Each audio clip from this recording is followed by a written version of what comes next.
Today we are looking at some over-ear headphones from TOZO.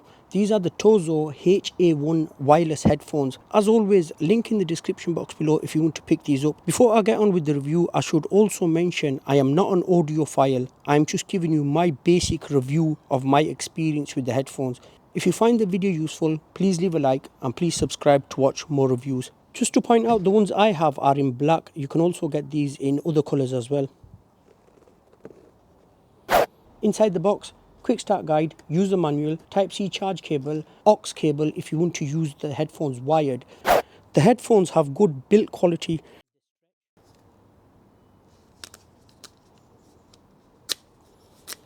You can also fold them as well, good for travelling. That's plastic.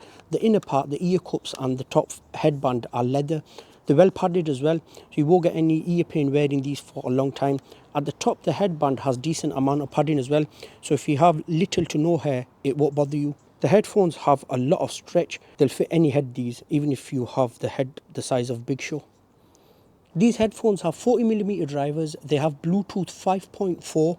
All the controls are on the right ear cup. We have power on off, status indicator there, volume up / next track, volume down / previous track, 3.5mm jack, USB-C charging port, microphone there, EQ button here. EQ button gives 3 presets: deep bass, standard and clear treble. For more EQ or customization settings, you could download the TOZO app. A low latency gaming mode is also supported. We also get ENC, call noise cancelling technology. This reduces the impact of background noise on calls. TOZO say you will get a runtime of 70 hours with these headphones. That depends on how loud you are listening to the music.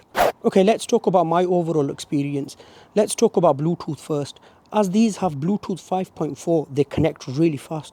The Bluetooth has good strong range. When I'm moving from room to room, I don't get any disconnections. Speaking of battery, I can't give you an exact time of battery. I have been using these for just over 2 weeks and the battery hasn't run out on me. But then again, I use them for, say one day I'll use them for around 2 hours. The next day I'll use them for an hour. I've even used the aux cable to plug into my computer while I was editing. Nice clear sound, no issues there at all. I've listened to different types of music. They give you nice deep bass, treble. They sound really good. For the price, they are really good. If I'm watching a movie, audio video sync is spot on. When I answer calls, the other person can hear me, I can hear them clearly. Overall, in my experience, I can say these are a good pair of headphones. If you don't want them for yourself, we are coming up to the holiday season. You can give these as a gift. At the price, you can't go wrong, and especially you could get them in different colors as well. Again, if you want to pick them up, check the link out in the description box below. I hope you found this video useful. If you did, please leave a like and please subscribe to watch more reviews. Thank you so much for watching. I'll see you in my next video.